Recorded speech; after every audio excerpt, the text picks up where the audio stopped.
आज हम लोग जेटेट इकोनॉमिक्स का एमसीक्यू सीरीज में concept of evolution and function of money देख लेंगे और इससे संबंधित कुछ शॉर्ट एनालिसिस भी देख लेंगे ताकि आपको सब कुछ समझने में आसानी हो।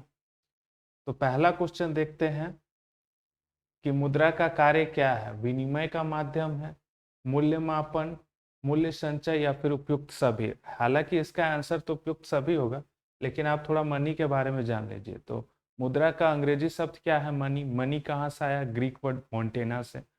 और इसके विषय में क्या कहा जाता है कि यह केवल विनिमय का माध्यम, लेकिन आज करेंट में मूल्य संचय का भी माध्यम है। ठीक। मुद्रा का विकास रोम की देवी जूनो देवी के नाम पे हुआ। पहले क्या होता था ना कि पैसा हो, धन हो या धान हो, सबका जो संग्रह होता था, स्टोर होता था, मंदिर में ही होता था। जैसे कि हमारे साउथ इंडियन जितने भी टेम्पल्स हैं, वहाँ आप बार बार सुनते होंगे न्यूज़ में कि बहुत ज़्यादा खजाना निकला, ये द्वार खोला गया, वो द्वार खोला गया। तो वही चीज़ है कि कहने का मतलब मनी में क्या होता था, पहले जूनो देवी का जो मंदिर है उसमें धन का संग्रह किया जाता था। इसलिए इसको बहुत से कविताओं में, बहुत से कहानियों में स्वर्ग की रानी भी कहा जाता था, जूनो देवी की मंदिर को। हालांकि अभी करेंट में, वर्तमान समय में लोगों का जो मुद्रा है, मुद्रा ही उसको स्वर्गीय आनंद देता है। ठीक है। तो मनी के विषय में आप जान गए और इसका आंसर क्या है? मनी क्या करता है? अभी विनिमय का भी माध्यम है, मूल्य का भी मापन करता है और मूल्य का संचय भी करता है, मतलब स्टोर भी करता है। ठीक है, तो इसका आंसर सब हो जाएगा। अगला क्वेश्चन की ओर चलते हैं। तो क्या है, निम्न में से कौन सी मुद्रा सबसे अधिक सरल एवं विनिमय के लिए सरलतम है? मतलब सबसे ज्यादा लिक्विडिटी कौन सा है? लिक्विडिटी कहने का मतलब है कि तुरंत उसको भंजाया जा सकता है। जैसे कि अगर आप चना खाएं तो चना तुरंत 10 रुपए का नोट दीजिएगा, तुरंत नोट भंजा गया। लेकिन 10 रुपए का चेक दीजिएगा तो तुरंत वो एक्सेप्ट करेगा, उसमें उतनी लिक्विडिटी है। तो वही चीज पूछ रहा है आपसे। तो यहाँ पे क्या है, M1 M2 M3 M4, इसको पहले जान लीजिए कि M1 M2 M3 M4 क्या है। तो भारतीय रिजर्व बैंक के अनुसार 1977 में भारतीय रिजर्व बैंक ने मुद्रा की पूर्ति के विभिन्न घटकों को निम्नलिखित रूपों में बांटा है। जैसे जैसे आप जाते जाइएगा, M1 ज्यादा लिक्विडिटी रखता है, M2 उससे कम, M3 फिर उससे कम, M4 उससे कम लिक्विडिटी रखता है। ठीक है। M1 में क्या होता है? M1 में जनता के पास चलन में जो मुद्रा है और बैंकों के पास जमा राशि और रिजर्व बैंक के पास अन्य जमा राशि को M1 कहा जाता है। ठीक। और M1 को ही संकुचित मुद्रा, नैरो मनी भी कहते हैं। ठीक है, M1 को नैरो मनी कहते हैं, याद रखना। M2 क्या है? M1 प्लस डाकघर बचत बैंक में जमा राशि। M1 यहाँ पे और डाकघर बचत बैंक में जमा राशि ऐड हो गया इसमें, तो क्या हो गया वो M2। फिर M3 क्या होता है? M1 प्लस बैंकों में सावधि जमा राशियां, जो फिक्स डिपॉजिट वगैरह होती हैं वो। तो M1 हो गया और इसमें क्या ऐड हो गया? बैंकों में सावधि जमा राशियां। और इसको कहते हैं व्यापक मुद्रा, विस्तृत मुद्रा, ब्रॉड मनी। ठीक है, इसको भी याद रखना है। अब M4 क्या है? M4 है M3 प्लस डाकघरों में कुल जमा राशियां। ये वाला थोड़ा सा चेंज हो गया, इस जगह पे आके M3 आ गया, बाकी M1 M1। ठीक। M3 तक M1 M1 M1 आएगा। दूसरे वाले में आ जाएगा डाकघर बचत बैंक में जमा राशि, और तीसरे वाले में बैंकों का जो सावधि जमा राशियां। तो याद रखना है आपको। तो इसमें क्या कहता है कि निम्न में से कौन सी मुद्रा सबसे अधिक तरल एवं विनिमय के लिए सरलतम है? हम आपको बताया जो लिक्विडिटी है, तरलता है, सबसे ज्यादा M1 में, फिर M2 में, फिर M3 में, फिर M4 में सबसे ज्यादा तरलता होती है। इसको सबसे सरल तरीके से एक्सचेंज किया जा सकता है। तो इसका आंसर क्या होगा? M1।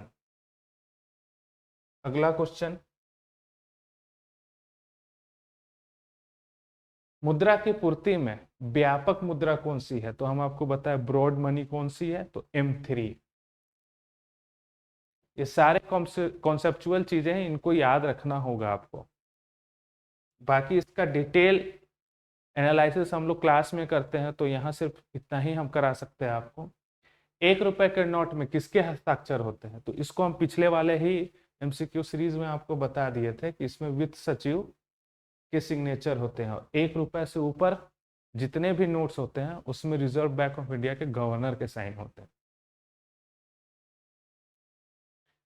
विधि ग्रह मुद्रा वह मुद्रा होती है जिसे मतलब कि लीगल टेंडेंसी कौन सी चीजें होती हैं।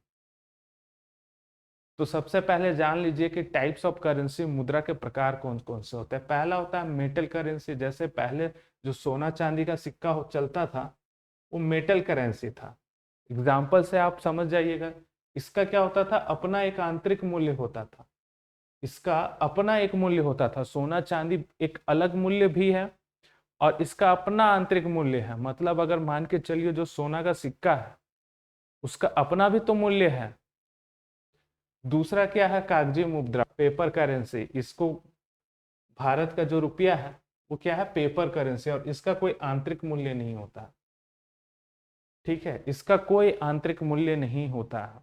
जैसे कि यहाँ पे मेटल करेंसी में सोना अपना मेटल है, बहुमूल्य धातु है, तो उसका कोई मूल्य होगा, लेकिन पेपर करेंसी का कोई अपना मूल्य नहीं होता। तीसरा है legal tendency. Legal tender currency क्या होता है कि किसी भी देश के अंदर वैसी मुद्रा जिसे स्वीकार करना अनिवार्य है उसको लीगल टेंडर कहते हैं। ठीक है, जिसको स्वीकार करना अनिवार्य होता है उसको बोलते हैं लीगल टेंडर। जैसे कि हमारा रुपया। इसमें जानने वाला और बात है सस्ती मुद्रा यानी चीप मनी कैसे कहते हैं। वैसी मुद्रा जिसका ब्याज दर कम होता है उसको सस्ती मुद्रा कहा जाता है।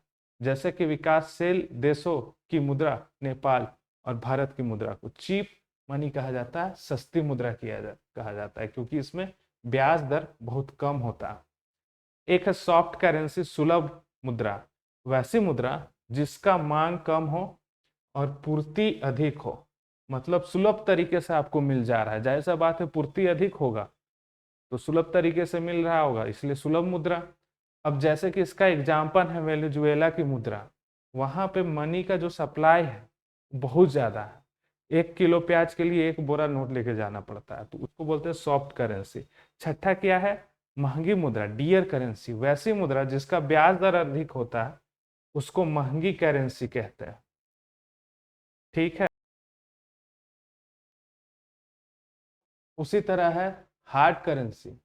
इस मुद्रा की मांग अधिक होती है। जो हार्ड होता है उसका मांग अधिक होता है तथा पूर्ति कम होती है। अब पूर्ति कम है किसी चीज की तो उसकी वैल्यू ज्यादा है। जैसे कि जाहिर सा बात है, हमारे दुनिया भर में इतना सारा पानी है, बहुत ज्यादा पूर्ति है, तो उसका वैल्यू कम है। लेकिन जो हीरा है उसकी पूर्ति बहुत कम है, बहुत रेयर मेटल है, तो वो महंगी है। तो उसी तरह जिसका मांग अधिक होता है लेकिन पूर्ति कम होता है उसको बोलते हैं हार्ड करेंसी। और ऐसा कौन सी करेंसी है, डॉलर है, तब जाके डॉलर का इतना वैल्यू मिलता है। अब आठवां है हॉट करेंसी, गर्म मुद्रा।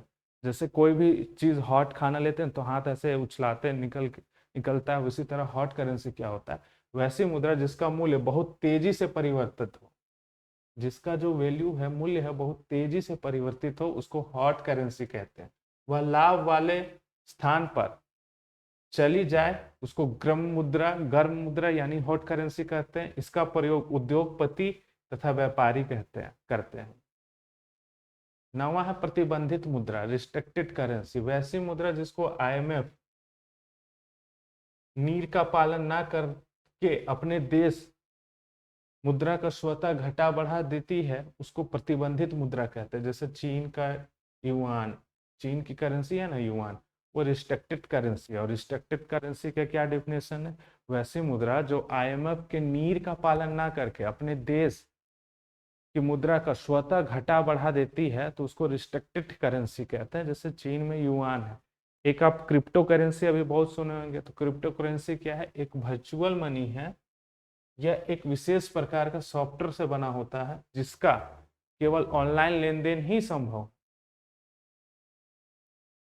सबसे बड़ी क्रिप्टो करेंसी अभी बिटकॉइन है, जिसकी खोज सांतोशी नाकामोटी ने किया था। इसको याद रख लीजिएगा, खोज कौन किया था, तो सातोशी नाकामोटी ने। और क्या है, एक वर्चुअल मुद्रा है जो ऑनलाइन लेन देन से ही संभव। इसी तरह अभी फेसबुक का एक क्रिप्टो करेंसी कौन सा है, लिब्रा, ये भी इंपॉर्टेंट है। लास्ट हमारा विमुद्रीकरण, डीमोनेटाइजेशन, इससे जाहिर सा बात है सबको पता ही होगा डीमोनेटाइजेशन क्या होता है, कि जब देश में काला धन बढ़ जाए तो सरकार नोट बदल देती है, या जिससे काला धन स्वतः समाप्त हो जाता है। ठीक है, भारत में पहला बार जो डीमोनेटाइजेशन, विमुद्रीकरण हुआ था 1978 में मोरारजी देसाई के समय, 1978 में मोरारजी देसाई के समय, और अभी हुआ है नरेंद्र मोदी के समय 8 नवंबर 2016, 8 नवंबर 2016। एग्जाम में ये डेट पूछने का बहुत चांस है। तो आप यहाँ देख लिए बहुत से करेंसी के टाइप्स होते हैं, तो इसको वीडियो को एक बार फिर से रिप्ले करके देखिएगा तो आपको समझ में आ जाएगा। तो आंसर क्या था कि विधिग्रह मुद्रा वह मुद्रा होती है जिसे सरकार द्वारा वैधानिक स्वीकृति दे दी जाती है। सी होगा, सरकार द्वारा वैधानिक स्वीकृति जिसको दे दिया जाता है उसी को ना लीगल करेंसी बोलिएगा।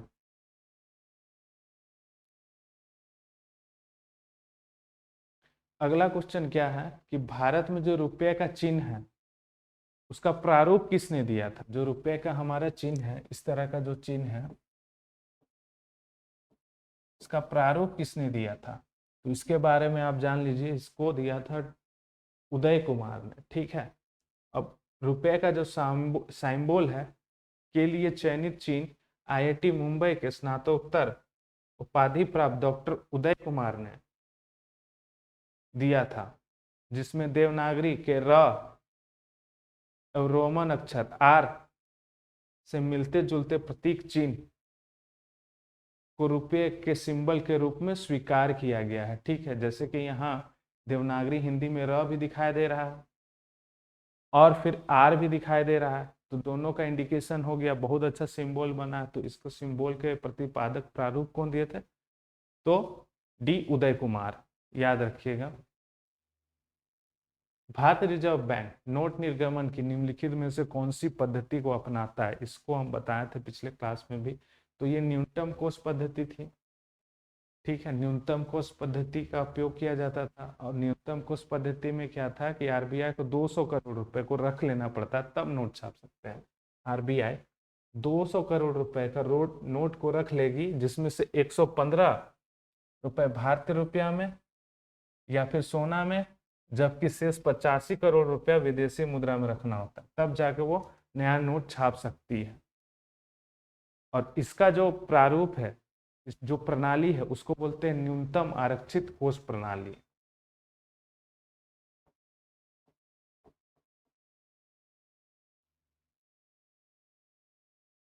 अब यहीं पे आप एक चीज और जान लीजिए कि बहुत सा एग्जाम में, रेलवे वगैरह के एग्जाम में तो पूछा है, इसमें पूछेगा कि नहीं, लेकिन अपने साइड से कोई कमी ना रहे, ध्यान रखना है कि जो वर्तमान में जो प्रचलित नोट है उसमें किन किन किन चीज़ों को दिया गया है चिन्ह। जैसे कि 2000 के नोट में मंगलयान का चिन्ह था ना, और स्वच्छ भारत अभियान का लोगो था, इसको याद रख लेना है। उसका कलर याद रख लेना है, मेजेंडा। उसी तरह 500 का नोट में क्या है, लाल किला है, दिल्ली का लाल किला का चित्र है। कला कैसा है, स्टोन ग्रे। फिर 200 का नोट क्या है, ब्राइट येलो, और इसमें क्या है, सांची का स्तूप है। चौथा क्या है, 100 के नोट बैगनी कलर का, और इसमें क्या है, रानी का वाव बना हुआ। तो ये याद रख लेना आपको। उसी तरह 50 का नोट में क्या है, 50 का नोट का कलर क्या है, तो फिरोजा नीला, और इसमें क्या है, हम्पी यानी कर्नाटक के विजय विट्ठल मंदिर का चिन्ह है। फिर 20 रुपए के नोट में एलोरा की गुफाएं हैं, और कलर क्या है, येलो है। और 10 रुपए का नोट क्या है, चॉकलेट ब्राउन है, इसमें कोणार्क का सूर्य मंदिर का चिन्ह है। तो ये एक बार आप देख लीजिएगा। फिर एक चीज है ग्रेशम का नियम। ग्रेशम का नियम क्या है, जिसका संबंध होता है मुद्रा की गुणवत्ता से। मुद्रा की गुणवत्ता से संबंध होता है ग्रेशम के नियम का। और ग्रेशम का नियम क्या बोलता है कि बुरी मुद्रा अच्छी मुद्रा को प्रचलन से बाहर कर देती है। बुरी मुद्रा अच्छी मुद्रा को प्रचलन से बाहर कर देती है। इसको ऐसे समझिए कि मान के चलिए कि आपके पास दो तरह का नोट है, एक है एकदम कड़कड़ाता हुआ नया नोट और एक है पुराना नोट। तो आप क्या कीजिएगा, जो नया नोट है उसको अपने पास रख लीजिएगा और पुराना नोट को कुछ खरीदने के बदले किसी को दे दीजिएगा। पुराना नोट को आप रखना नहीं चाहिए क्योंकि वो फटने का ज़्यादा चांस होगा। तो यही कह रहा है ग्रेसम लॉ, यही बोलता है कि जो बुरा मुद्रा है अच्छी मुद्रा को प्रचलन से बाहर कर देता है। क्योंकि क्या करते हैं, बुरी मुद्रा यानी फटा हुआ नोट को वो कोई रखना नहीं चाहता, कभी भी फट जाएगा। तो उसको चलाने के चक्कर में अच्छा नोट अपने पास रख देता है, जो अच्छा नोट है वो प्रचलन से बाहर हो जाता है। तो ग्रेसम लो यही बोलता है मुद्रा की गुणवत्ता से संबंधित है, और वो उनका सिद्धांत यही था कि जो बुरी मुद्रा है अच्छी मुद्रा को प्रचलन से बाहर कर देती है। ठीक है, ग्रेसम के नियम से संबंधित कुछ क्वेश्चन है कि ग्रेसम के नियम किससे संबंधित है। तो हम आपको अभी थ्योरी में बताएं कि जो बुरी पैसे होते हैं, बुरा मुद्रा है अच्छी मुद्रा को प्रचलन से बाहर कर देती है। अब लास्ट जो क्वेश्चन है कि ग्रेसम का नियम निम्नलिखित में से किसके बारे में है। तो ये जाहिर सा बात है क्वालिटी ऑफ मनी के बारे में, मुद्रा की गुणवत्ता से संबंधित है। तो इसी के साथ हम लोगों का ये वाला सीरीज भी खत्म हुआ है। इससे संबंधित कोई भी आपको डाउट होगा तो कमेंट सेक्शन में पूछ सकते हैं। ये ना केवल जेटेट में आपके काम आएगी, किसी भी कॉम्पिटिटिव एग्जाम के लिहाज से ये सिलेबस बहुत अच्छा है। अगर आप इसको पढ़ लेते हैं तो आपको इकोनॉमिक्स कभी पढ़ना नहीं पड़ेगा किसी भी पीटी लेवल के एग्जाम पे।